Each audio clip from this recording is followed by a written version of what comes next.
So it's 10-meter resolution. Right. So the way we get this satellite image is using Google Earth Engine, just like what we were supposed to do yesterday. And then, okay, so this is that area plotted on the. Okay, maybe we could skip this. It should. This is an outline, I think, of the Chris Borton region. Yep. It's quite okay, and then what's more important is the next part. So after we using these functions, we're actually getting from Google Earth Engine, and we are exporting that image to our Google Drive. So assuming we've completed that, we can visualize how that image looks like by loading it from our Google Drive.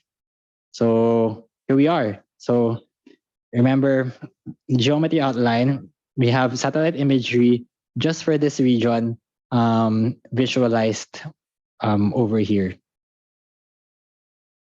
And then what we can do next is create 64 by 64 pixel of tiles so that we will be able to predict, use the model to predict the classification for each of these tiles. And okay, so here you can see Chris Borken 0, Chris Borken 1, 2, and each of this is a square. Yeah.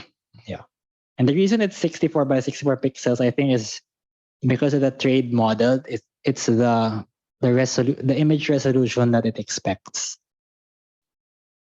Right. So here's an example of making a grid out of Chris Borken. So you have these many 64 by 64 pixel tiles. There's quite a lot of them. And then after that, we remove all the tiles that are outside of the region itself. So as you can see here, we made grid tiles on areas that even outside of the Chris Borken region. So we don't actually need a lot of these. So we remove those. So as you can see, we're left with the grid tiles that are just inside this region. And then what we can do is visualize. There's many images here. And how do we visualize one of these? So this is how one of them looks like. And then after that, we can use our trade model to create the LULC across all of these grid tiles. So with this, you have this prediction. So I'll skip over to this part, and this is their end result. So you have a prediction of the land cover, land use across the entire Chris Borken region, and you could filter it. So for example, I want crop and vegetation areas, just crop rather, permanent crop and annual crop. Then it's here. You can zoom in. Yeah, it does look like it's a crop. And if you remove these, for example, and just use residential and industrial, then yeah, you can see this is more like very more. There are houses here, so yeah, I think it's also mixing up residential and industrial. I think it is because some of them are mixed. Huh? There? The link you shared isn't working. Oh, it's not working. Maybe we can it. Go on. You can send the DAOs Send it to me. Ah, Restricted access. I'm so sorry. Oh, okay. Okay. We updated the Yeah, so I'm very sorry. I forgot to give. Oh, this is just a copy, rather. This is the original one. Um, I should edit.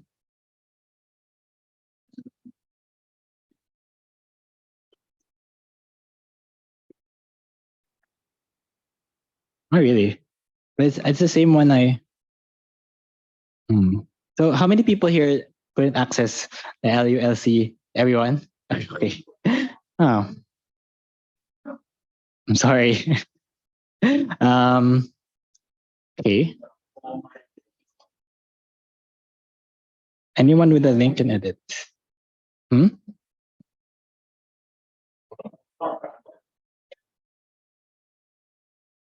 Okay, okay. This one? Okay. Um, okay, I will just unshare my screen for a bit. Oh, it's not sharing anymore.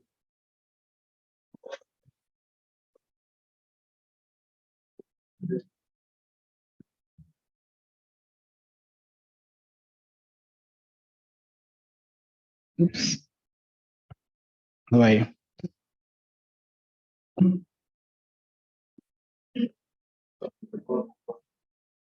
Okay, so I'll. Oops.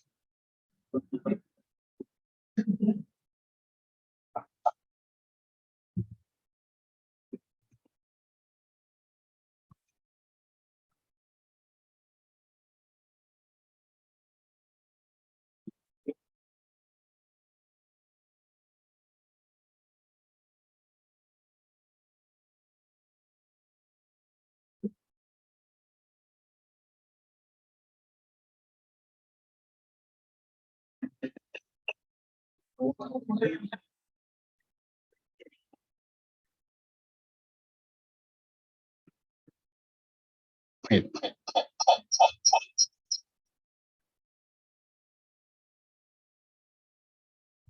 I changed it. Oh,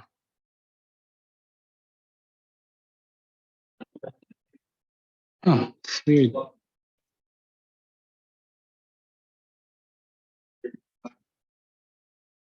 Maybe LULC2. Oh, that's weird.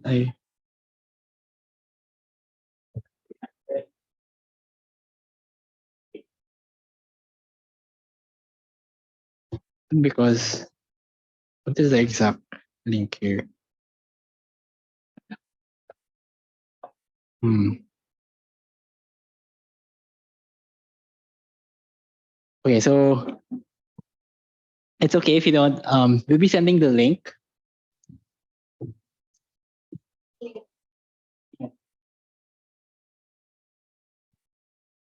So we'll be sending the link as an email to the participants. Sorry for that. It's weird. I shared. This should be available to everyone. Um, but okay, just part two. But I will also be fixing up the slides and the links later on. So it will be a complete set.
So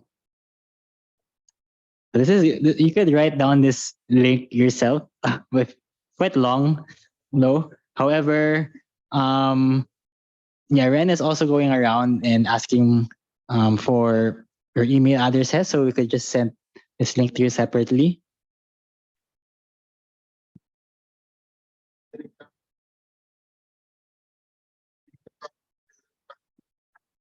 Telegram group. Yeah, we could also drop in a Telegram group if you have a Telegram group.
Hmm.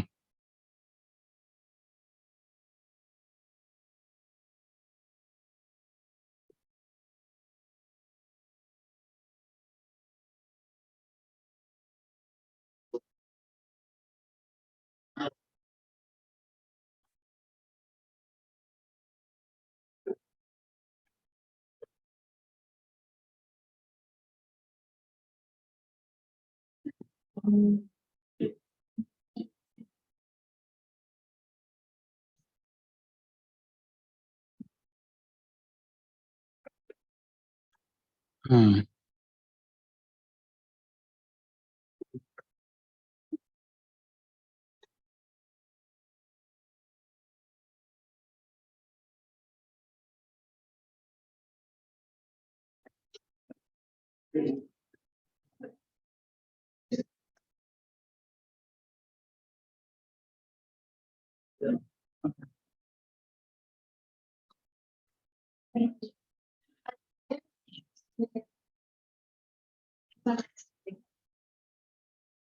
Ayun ba? Kasi, may permission problems yung notebook.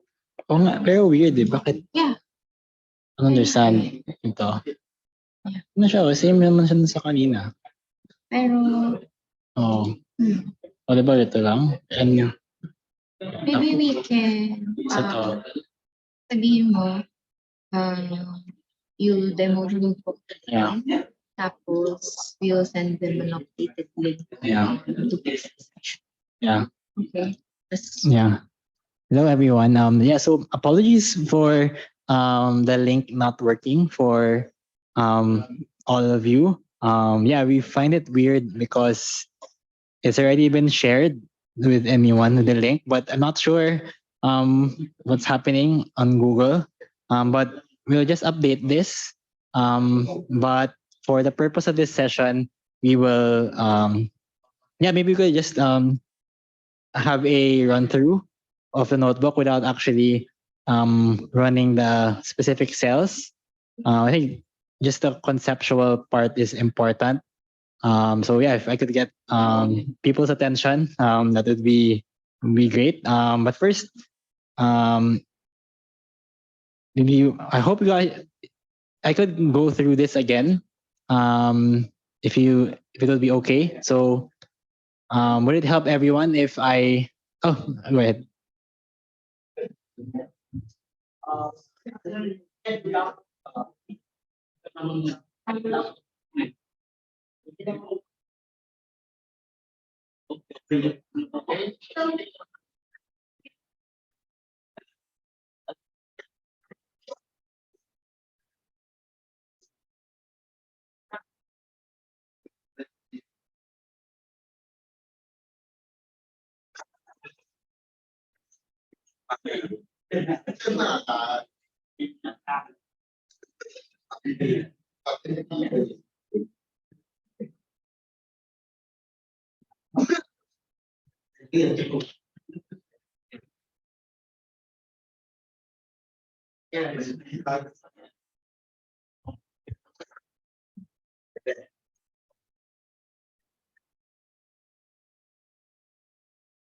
Okay, what if we?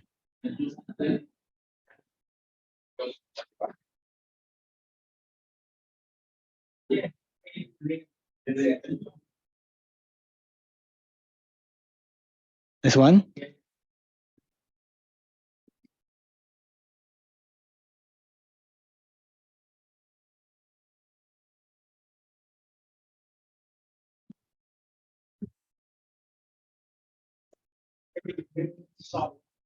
Hmm? Uh, yeah. It's the same link. Hmm? USB sharing. This one. Yeah, maybe. Yeah. This one. It's the last for sharing. Yeah. Yeah. So okay, I think it could have been the last. Um, the last cell. So I the last part of the text. Um, if it's USB equals sharing instead of the auth user two.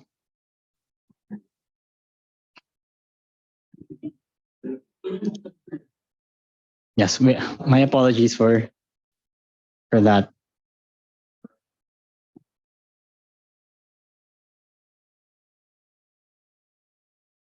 Maybe people could try this.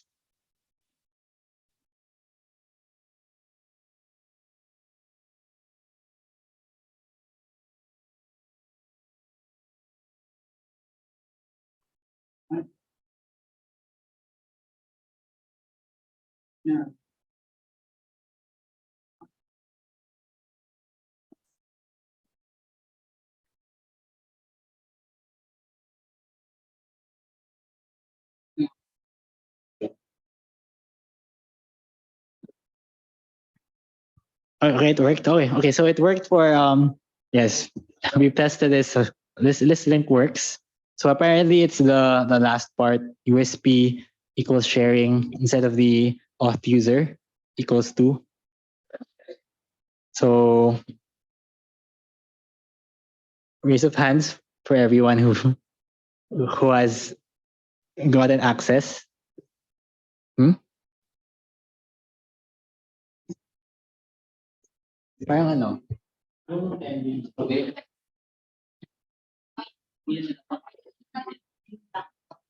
Yeah, so you just have to change the last part here.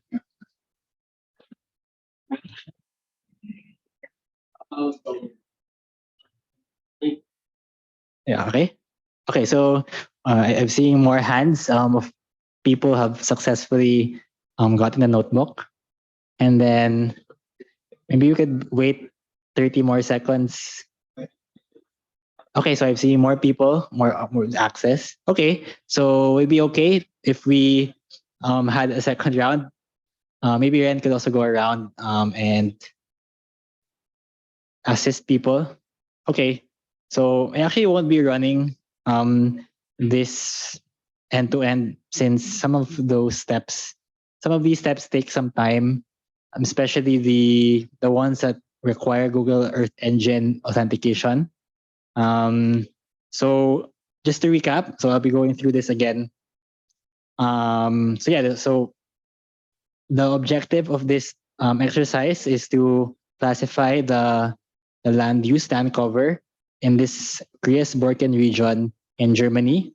So the first step we do is to get the polygon of the administrative boundary for this region. So this you have a polygon that looks like this. And then the next step is to get Sentinel-2 satellite imagery across this area. Across this area. And yeah, Sentinel-2 is a popular data set for satellite imagery because it's free and it is available at a 10-meter resolution.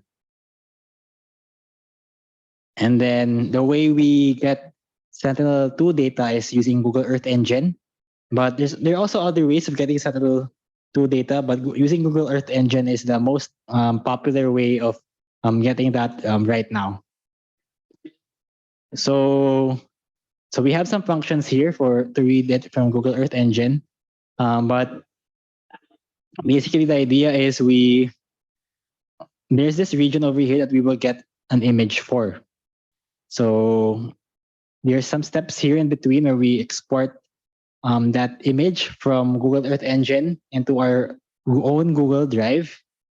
And we will read that in. So the thing with Google Earth Engine, if you use it, is that you don't get results right away. So there's a task that you submit to Google Earth Engine, and it will run for a while before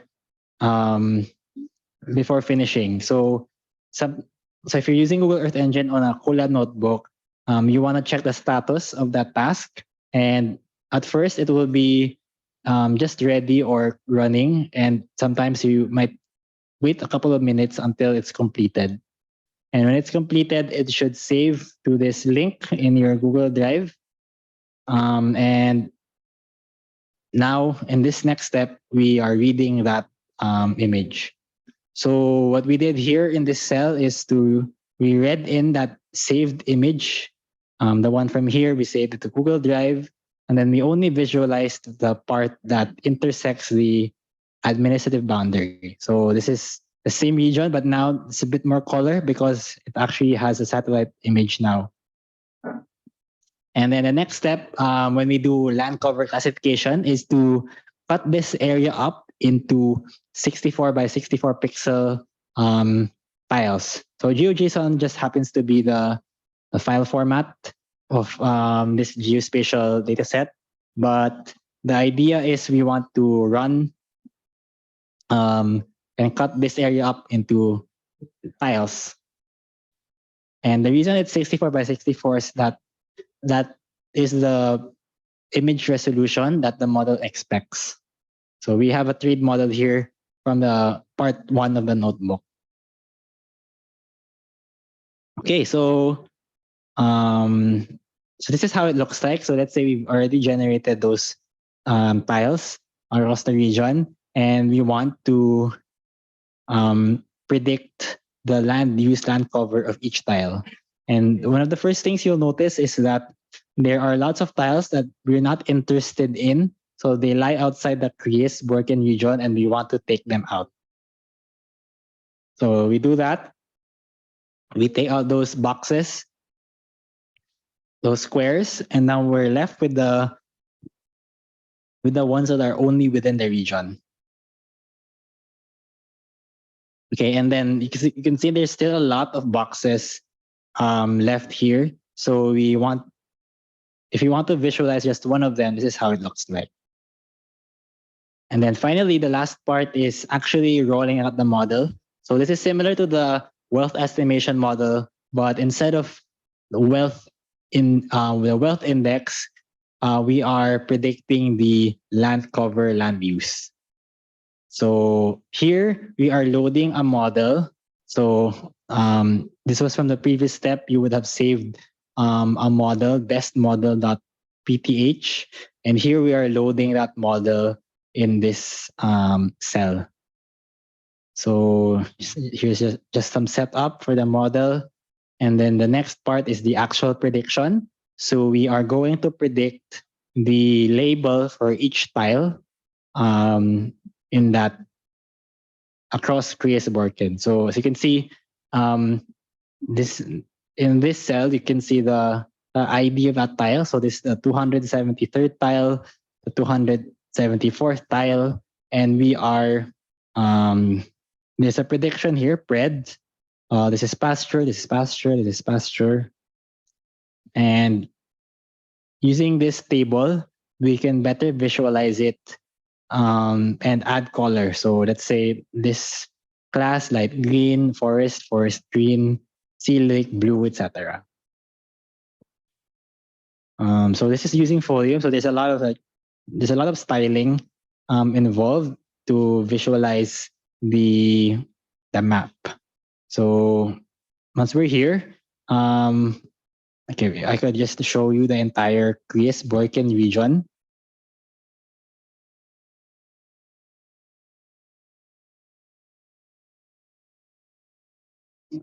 Okay, so you have this region. As you can see, there are areas that are red for red means industrial, violet means residential, green could mean crop or vegetation.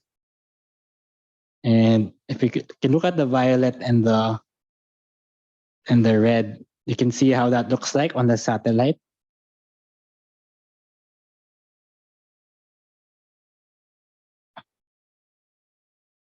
Okay, so here, red is industrial, violet is residential, and yeah, I think in this area, there's a mix of industrial and residential. So there's some houses near places of industry. So that's why they're quite interchanged. But this area is really more residential. While you move in to this side, I think these are more factories now. So this is one use case of EduLC. And you could do this not just for 1 year, but for multiple years if you want to see the change. And so yeah, this is an example of a model that you could do, and it has you could have other use cases for it depending on your problem. So for the Ministry of Agriculture, you could have your own type of LULC model. Yeah, so these are some applications. So you could use Sentinel to detect the change over time. So I think this is an example of map biomass. We can go to this link. It's a platform that can visualize LULC changes in Brazil. So good for urban planning, environmental monitoring, and nature protection. Let's see what this looks. Let's see how this looks like. So yeah, same idea. So the map is colored by different colors depending on the LULC classification. Next, it also uses to analyze carbon emissions because yeah, there's a study that found that land use change resulted in large carbon emissions in China because there's lots of I think industrial factories. Yeah, so that's an example of a model that you could an LULC model that you really deploy yourself. But I will show you another example of an LULC model. But before that, are there any questions with LULC? So I do hope that people did get to access the Colab notebook. Okay, so moving on. We're nearing the end now. So thank you for being with us this whole time. And something I'd like to introduce is Google's Dynamic World Dataset. So Dynamic World is also an LULC model, but it is developed by Google, and it is what it claims to be a near real-time LULC model at 10-meter resolution. So Google um, has these following classes. So it could be water, trees, grass, crops, shrub and scrub, flooded vegetation, built up area, bare ground, snow and ice. And the good thing about it is it's global scale across all countries. And so if you don't want to use, you don't want to train your own model, you could use Google first, and it's available for free. So if these are the classes that you're interested in, then you might want to try checking it out. So this is an example of an area in California, in the United States, across this time span in 2021.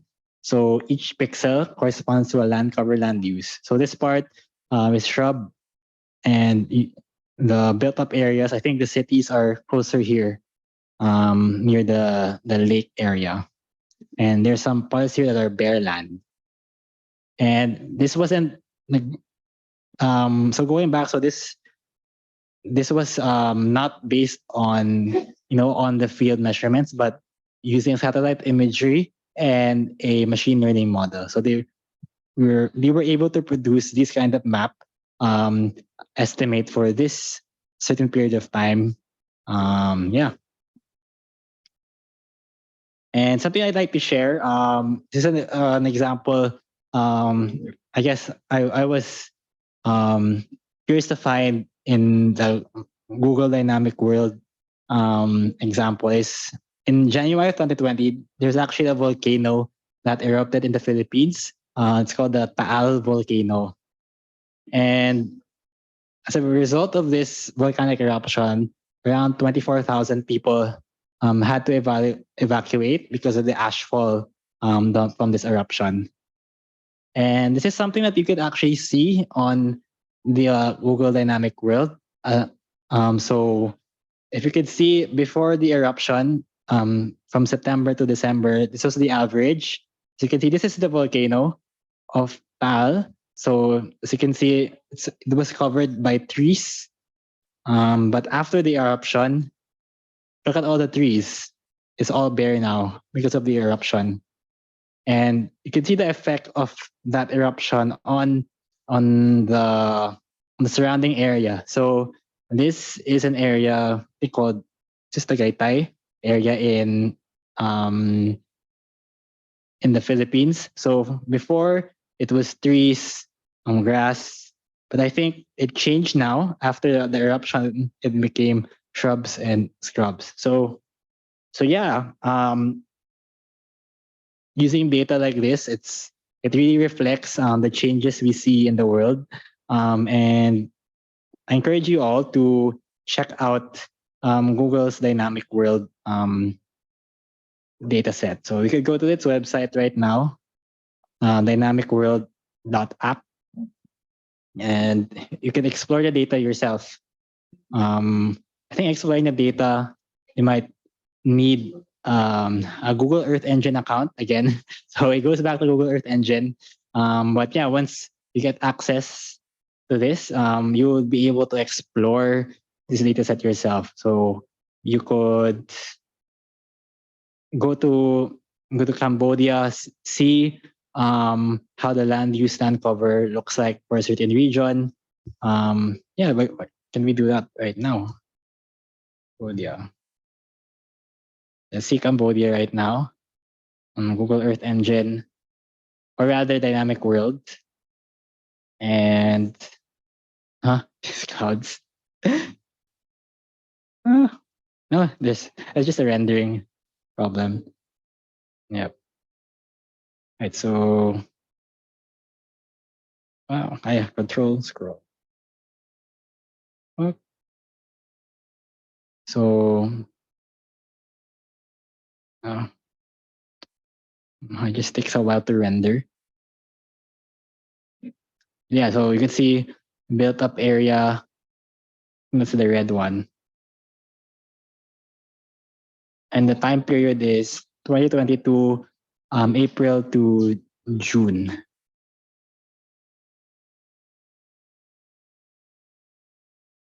So I think it's just taking a while to load because of the volume of data that's being processed here. Oh, ito lang ba? Okay, I'm gonna zoom it in a bit further. What is this? Okay, so here. So you can see some areas are built up area, others are crops. Yeah, so feel free to explore this in your own time. This is one way you could see how an LULC model that uses satellite imagery and machine learning to identify the type of land in action, and you didn't have to train a model. So you can. This is something that Google provides for free.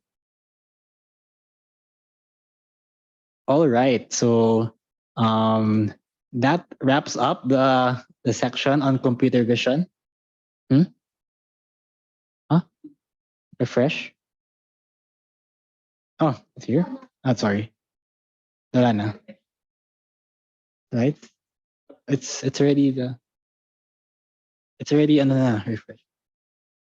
Huh? Oh. Then it's not sharing. Hindi siya naka-presenter view. Hindi man siya naka-presenter view eh. Huh? All right, so that wraps up the section on the LULC and computer vision. So before we wrap this up, does anyone have any questions on this section?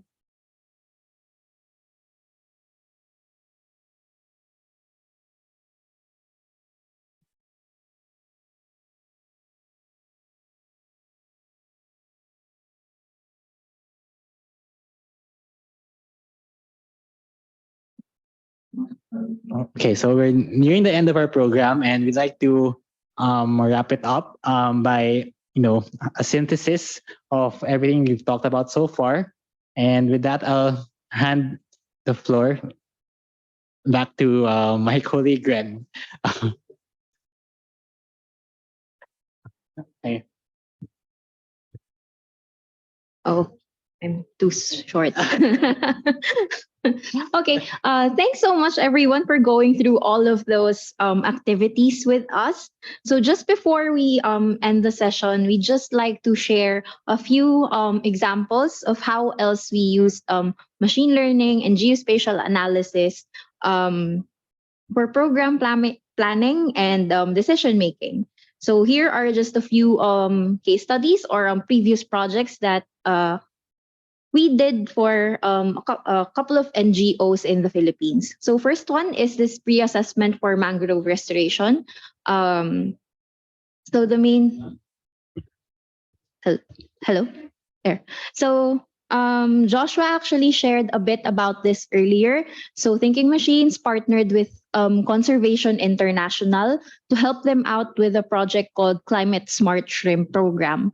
So what this does is plan out mangrove reforestation projects on what were previously fish ponds.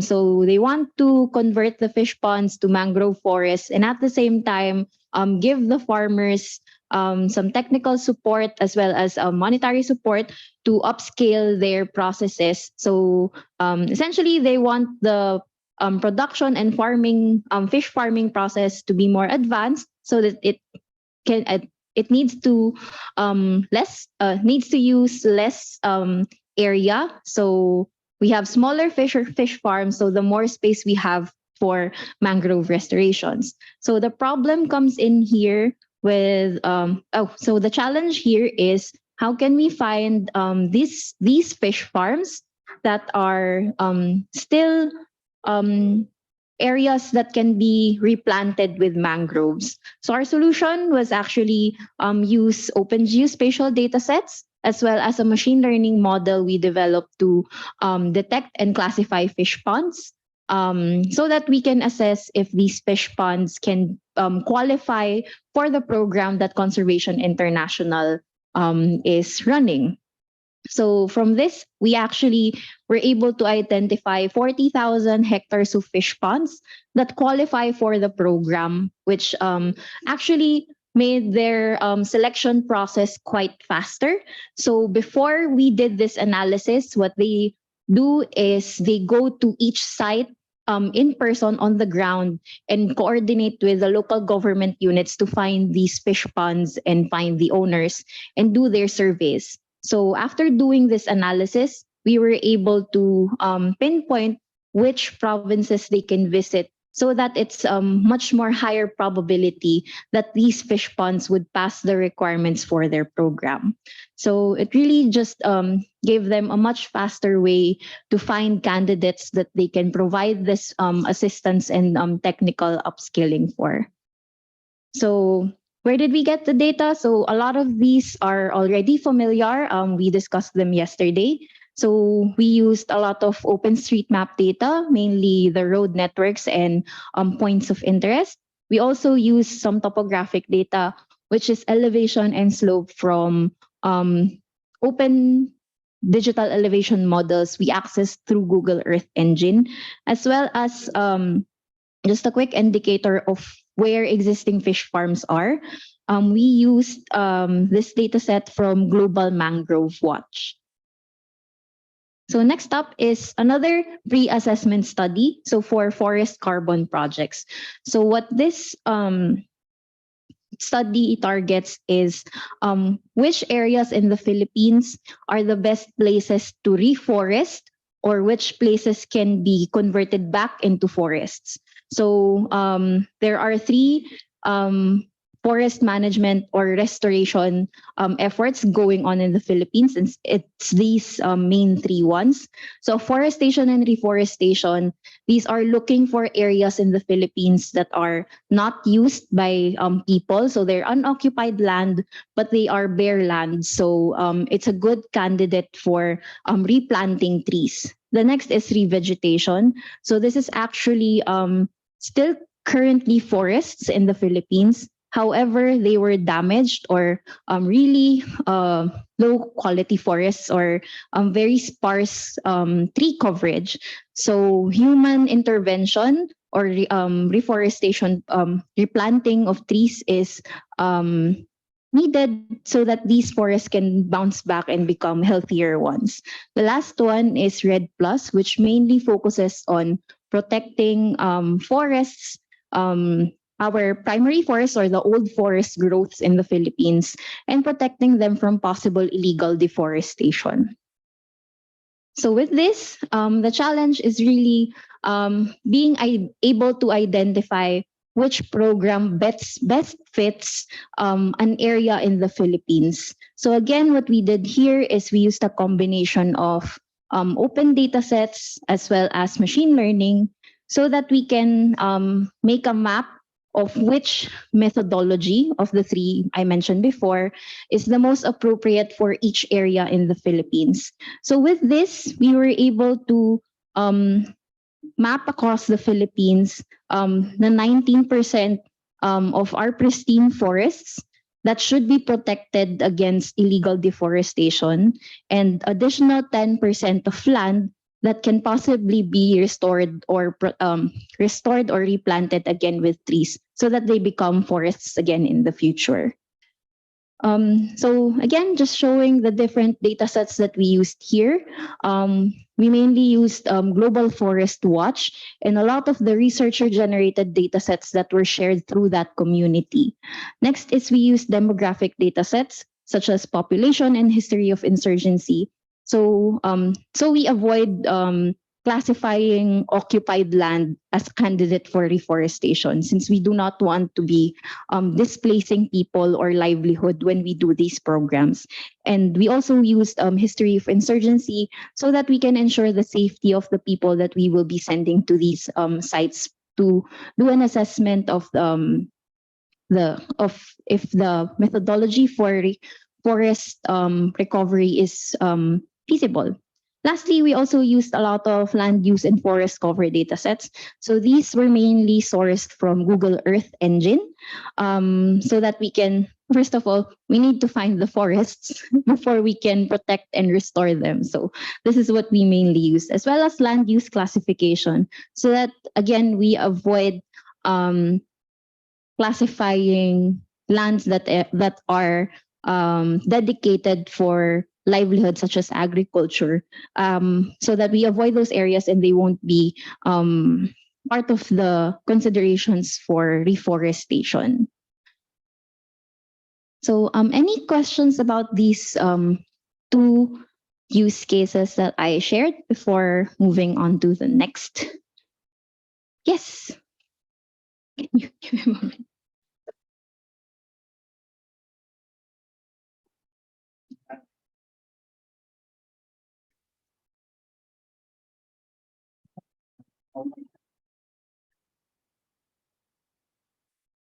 So for the accuracy assessment, what the method that you use for those projects, and what about the accuracy that yeah. So, so for assessing the accuracy of our maps, first off, we started with our statistical evaluation. So Joshua earlier shared some statistics that we can use to evaluate the accuracy of the map.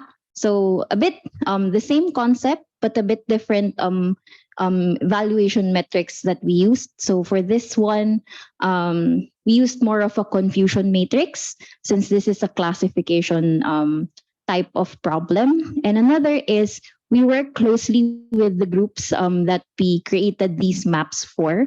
So they do have a lot of people or partner NGOs on the ground, which they, so essentially we send them the maps.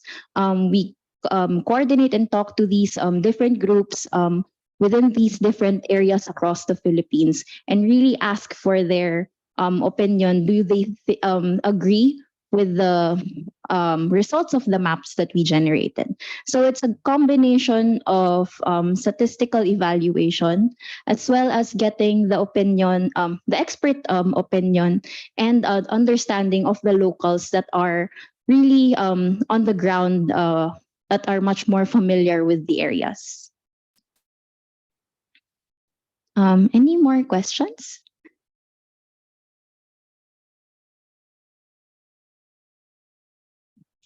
Okay. So just to sum up the 2 days of the workshop, we really just want to uh, say that data really comes in unconventional sources and novel open data sets. So there are a lot of data online, and a lot of data that we can generate from machine learning. And we actually really appreciate how open you are to using these different data sets and methods in your respective ministries and programs. So we also want to mention that we believe that the potential of open data, as well as machine learning augmented data, is, again, we just want to reiterate that it's not meant to replace surveys that are done by the government, but rather really just complement these surveys. So you can use these ML generated datasets or open datasets in complement of the datasets that you have with through surveys, as well as you can use ML to extend the survey data limited survey data that you have, so that you have more data across the entire country. So we actually just want to spend the remaining few minutes just for an open discussion. So we really do want to give you the floor, so that we can help you with brainstorming and getting ideas about how GIS and machine learning can help out your different ministries and programs. So I would actually like to request for 1 or 2 volunteers. Oh, so from what I understand, there's 3 organizations here, so maybe one from each one, and then you can discuss and collaborate with your coworkers or colleagues just to maybe go over these guide questions, if that's okay. So I'll give you 10 minutes to discuss, but can I please see a show of hands who will be speaking after this? So again, we will be giving some treats from the Philippines. So hopefully that's some motivation for everyone. And you don't have to answer all of these questions at once. These are just meant to guide the discussion. But if there's a particular question that you feel strongly about answering, then feel free to answer that specifically. So just to go over, it's really good to focus on what your department or ministry's priorities are right now, and where do you think there are gaps there that machine learning and geospatial data can help with, as well as what do you think are the resources you need to better achieve your department's goal?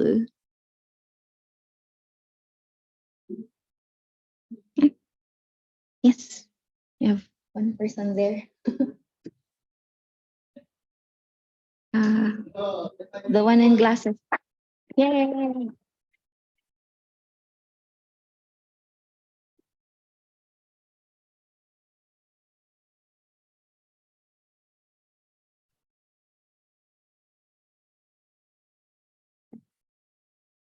Hello ខ្ញុំសូមនិយាយជាភាសាខ្មែរតាមពិតខ្ញុំមិនទាន់ដល់កន្លែងចម្លើយទេខ្ញុំសូមសួរសិនដោយសារថាកម្មវិធីនេះគឺយើងពឹងផ្អែកទៅលើរាល់ទិន្នន័យដែលចាស់ចឹងនិយាយថារាល់ data ដែលមានស្រាប់ចាស់ឥឡូវឧទាហរណ៍ថាខាងក្រសួងកសិកម្មជាមួយនឹងក្រសួងខ្ញុំកំពុងតែធ្វើអង្កេតកសិកម្មប្រចាំឆ្នាំហើយនឹងមានជំរឿនកសិកម្មប្រចាំឆ្នាំអញ្ចឹងពេលដែលយើងឧទាហរណ៍ថាយើងប្រមូលទិន្នន័យមកតាមតំបន់ឬក៏តាមហ្សូនមួយហ្នឹងថាតំណអីច្រើនអញ្ចឹងយើងចង់ផ្ទៀងផ្ទាត់ថាតំបន់មួយហ្នឹងតំណាំហ្នឹងវាត្រូវជាក់ស្ដែងដូចដែលខាងអ្នកទៅប្រមូលជាក់ស្ដែងអត់អញ្ចឹងយើងយកទិន្នន័យយកមកផ្ទៀងផ្ទាត់តាមសត្វឡាយហ្នឹងដូចជាមើលទៅទិន្នន័យវាចាស់វាដូចជាអត់ស៊ីគ្នាអញ្ចឹងណាយើងមានអាថ្មីដែរទេឧទាហរណ៍ថាបើយើងជំរុញចប់ពីខែ12ឆ្នាំ2022តើសត្វឡាយនេះមានថត store ទាំងអីយើងអាចផ្ទៀងផ្ទាត់ថាតម្ការកែស៊ូនៅតំបន់ភាគឦសានយ៉ាងម៉េចវាត្រូវនឹងទិន្នន័យដែលយើងប្រមូលជាក់ស្ដែងអត់អាហ្នឹងជារឿងមួយទៀតឧទាហរណ៍ថាវារីវប្បកម្មវានៅតាម cluster មួយហ្នឹងយើងមានសត្វឡាយថតដើម្បីផ្ទៀងផ្ទាត់មើលថាតើdata ហ្នឹងយើងវាស៊ីសង្វាក់គ្នាដែរទេហ្នឹងសូមអរគុណ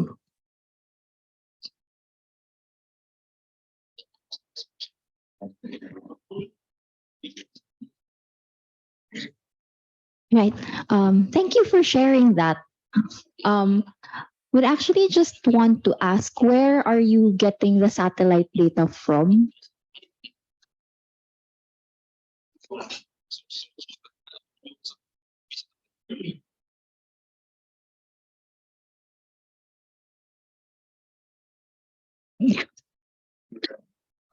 បាទខ្ញុំសូមបន្ថែមបន្តិចដោយសារប្រហែលជាមួយខែមុនខ្ញុំបានទៅ training នៅខាងជាមួយអង្គការ FAO នៅប្រទេសថៃបាទគាត់បង្ហាញតាក់ទងជាមួយនឹង survey តាក់ទងជាមួយនឹងស្ថានភាពដីកសិកម្មនៅតំបន់ហ្នឹងដែលគេប្រើ survey ហ្នឹងគេប្រើ open forestហ្នឹងគឺពេលដែល survey ហ្នឹងគឺគេយកទិន្នន័យពី satellite engine ហើយ compare ហើយគេបោះ location ទៅឲ្យ emulator គាត់ទៅ check នៅក្នុងតំបន់ហ្នឹងដើម្បីតាមដានការប្រែប្រួលនៃដីកសិកម្មហ្នឹងដូចថាតំបន់ខ្លះគាត់មានដាំដលងដាំពោតដាំស្រូវអញ្ចឹងនៅក្នុងឆ្នាំហ្នឹងគឺគេយកអារូបភាពពី satellite ហ្នឹង compare ជាមួយនឹងទិន្នន័យដែលគេចុះទៅផ្ទាល់នៅក្នុងតំបន់ហ្នឹងអា location ដែលគេចាប់បានហ្នឹងហើយគេថតបាទហើយការប្រើប្រាស់ថត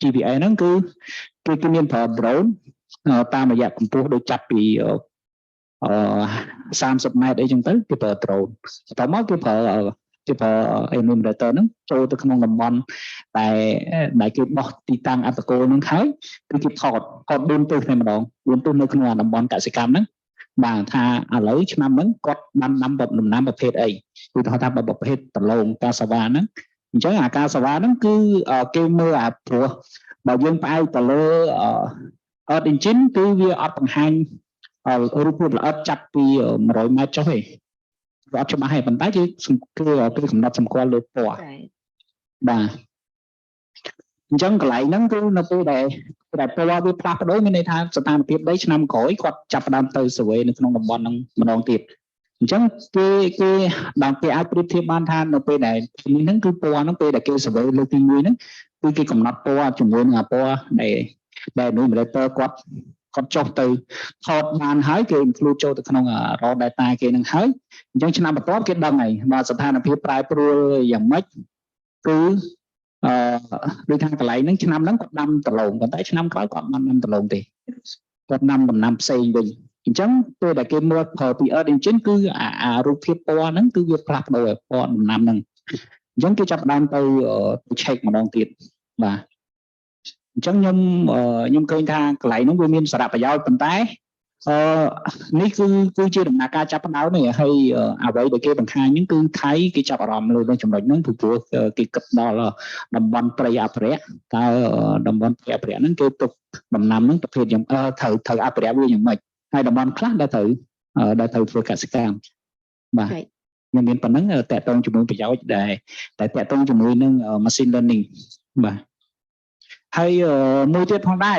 តកតងជាមួយនឹងនេះខ្ញុំឃើញតនន័យដែលគាត់បាទដែលទាញមកហ្នឹងគឺតកតងជាមួយនឹងវិស័យ tourism មានន័យថាយើងគាត់ប្រើកូដទាញយកតនន័យសន្តាគារមានន័យថាសន្តាគារនៅក្នុងអាហ្នឹងអ្វីដែលអាស៊ានគាត់បដិបដាលគឺតកតងជាមួយនឹង big data បាទហើយខាងយុវដ្ឋានពួកខ្ញុំហ្នឹងក៏ចាប់អារម្មណ៍ថាបើសិនបើ ADB គាត់ជួយsupport តាក់ទងជាមួយនឹងការប្រើប្រាស់យើងយកទិន្នន័យពី online នឹងបានទេកាន់តែប្រសើរព្រោះកន្លងមកពួកខ្ញុំបានធ្វើជាមួយនឹងអាស៊ានប៉ុន្តែវាមានបញ្ហាកូដហ្នឹងដល់ពេលចប់ទៅយើងរ៉ាន់ទៅវាអត់ដើរប៉ុន្តែពីមុនយើងដើរប៉ុន្តែដល់ពេលមួយរយៈក្រោយហ្នឹងដោយសារគាត់ថាដោយសារ space វាហ្នឹងវា complete ពេញពេកទៅវាអត់បានដល់ពេលអញ្ចឹងយើងពិបាកនៅក្នុងការយកទិន្នន័យហ្នឹងទៅប្រៀបធៀបជាមួយនឹងទិន្នន័យដែលមានស្រាប់ដែលយើងបានពីដែលទិន្នន័យប្រវត្តិផ្លូវការហ្នឹងបាទគឺពេលដែលយើងទាញ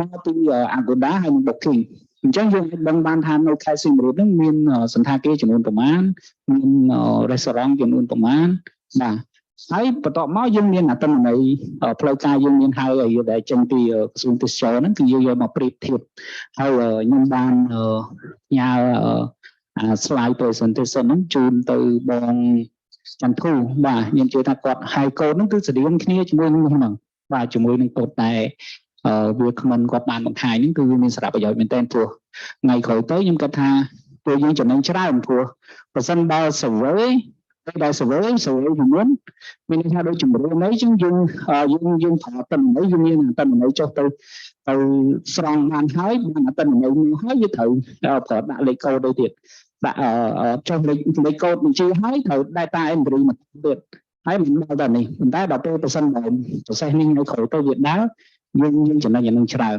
ដូចខាងផ្នែកគាត់ធ្វើកន្លងមកចាំបាច់ដាក់លេខកូដអត់ចាំបាច់មាន data entry operator គាត់ចុះទៅយកព័ត៌មាននេះហ្នឹងគាត់មាន template មួយគាត់ប្រើកម្មវិធី copy អញ្ចឹងទៅអញ្ចឹងអាប៉ុណ្ណឹងហ្នឹងវាទៅជា upload ចូល automatic តែម្ដងហើយខ្ញុំសង្កេតឃើញមួយទៀតគាត់ធ្វើពីឆ្នាំមុនឆ្នាំហ្នឹងពេលដែលគាត់ទៅសម្ភាសនៅក្នុងតំបន់ហ្នឹងគឺគាត់មានព័ត៌មានឈ្មោះអ្នកដែលគាត់សម្ភាសនឹង automatic ហើយអញ្ចឹងគាត់ដឹងដើម្បីគឺហើយយើងទៅសម្ភាសទៅតាមដានថាតើស្ថានភាពប្រជាកសិករនៅក្នុងតំបន់ហ្នឹងគាត់មានធ្វើកសិកម្មទៀតអត់បាទ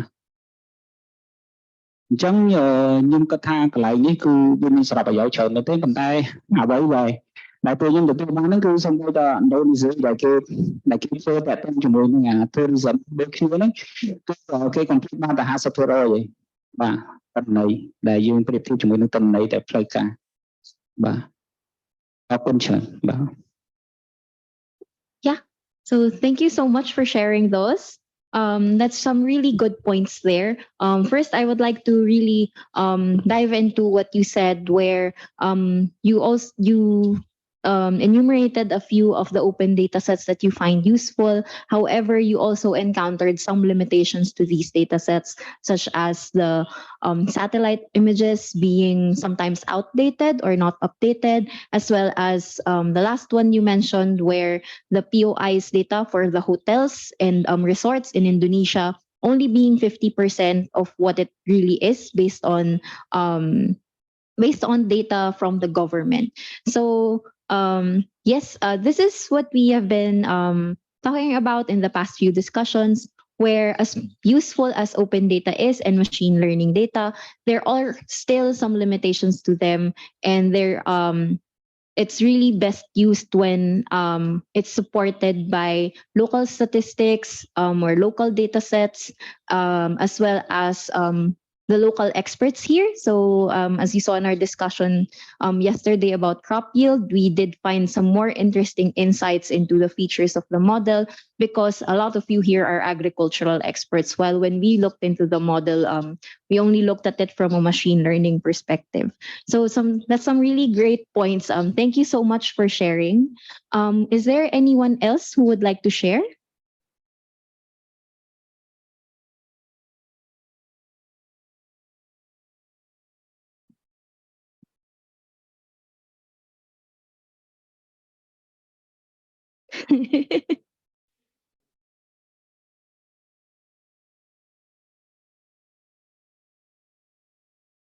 Yes. Yeah. Oh, actually not yet. Just I think that's NIS. But for agriculture and land. Oh, okay. So hopefully so actually as Sir Chantu mentioned, there will be some of you who will be sharing their work in tomorrow morning session. So hopefully you can also keep these questions in mind to help you with what you will be sharing tomorrow. So yes. Thank you so much. Wait. So just to are people taking photos? Okay. All right. So just to close off the session, here's just a quick recap of the topics that we discussed throughout the day. So feel free to congratulate yourselves as you went through all of these different topics and discussion points. So from introduction to classical machine learning to even going into computer vision. So great job, everyone. Super appreciate the excitement and curiosity around all of the topics that we shared. So before we go off, we'd actually like to ask for your feedback again with how we ran these sessions. So we really appreciate your feedback from yesterday, and it really helped us to plan better for the sessions today so that you have a better flow. Hopefully, you can also give us some feedback for today so that we can improve our workshops that are coming up. Thank you so much, everyone. Oh, also, last request, can everyone gather here for a picture with us? So we didn't get one yesterday. Thank you.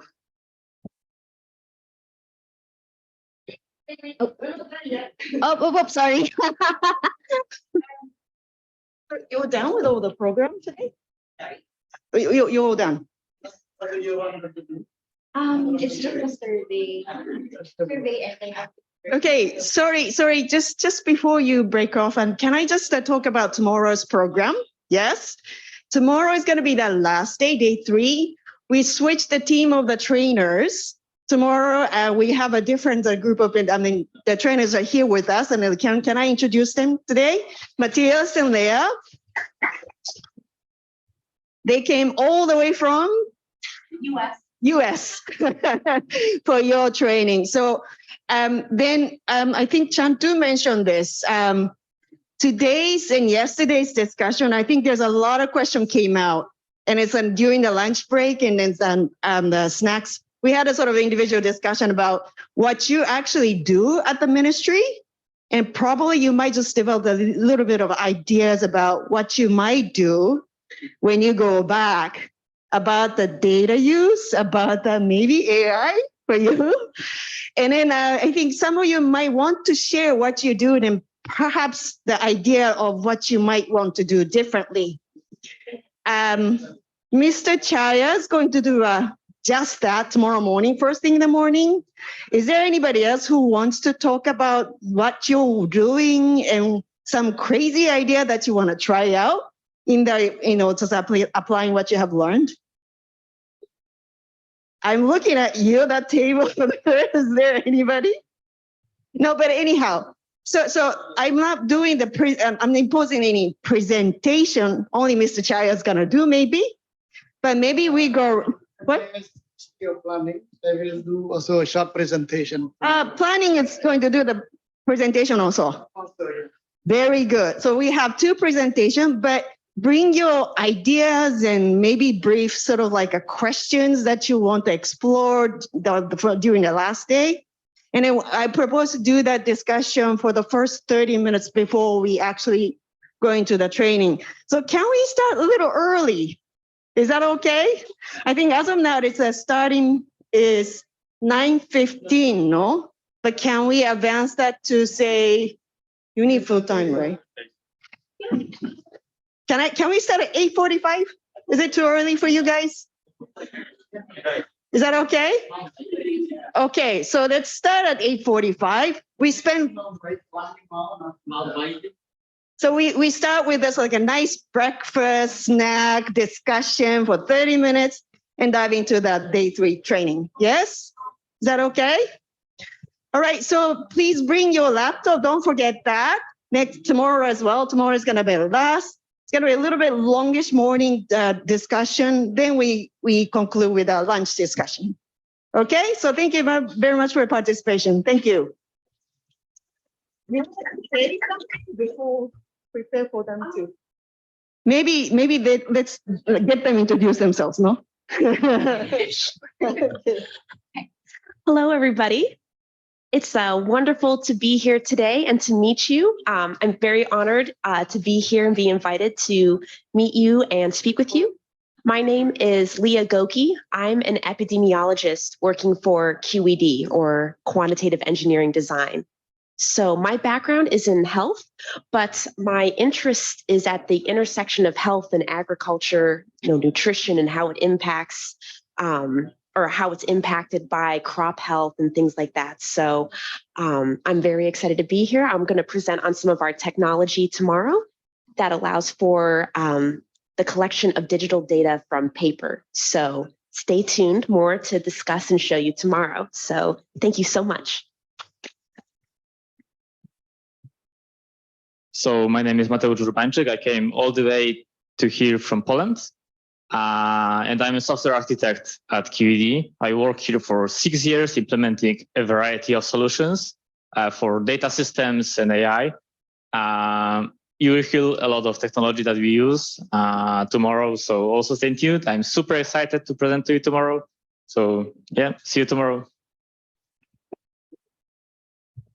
And then before you go, let's say thank the two wonderful trainers we had for the 2 days. We learned a lot. And I think you have all this contacts. You share the contacts?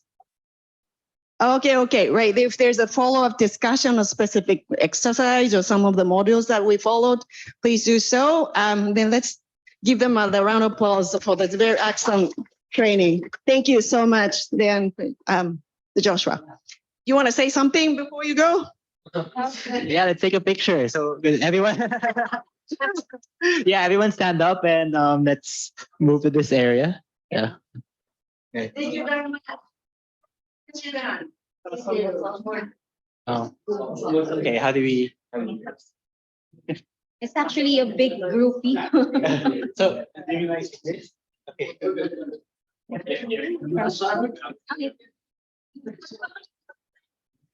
okay.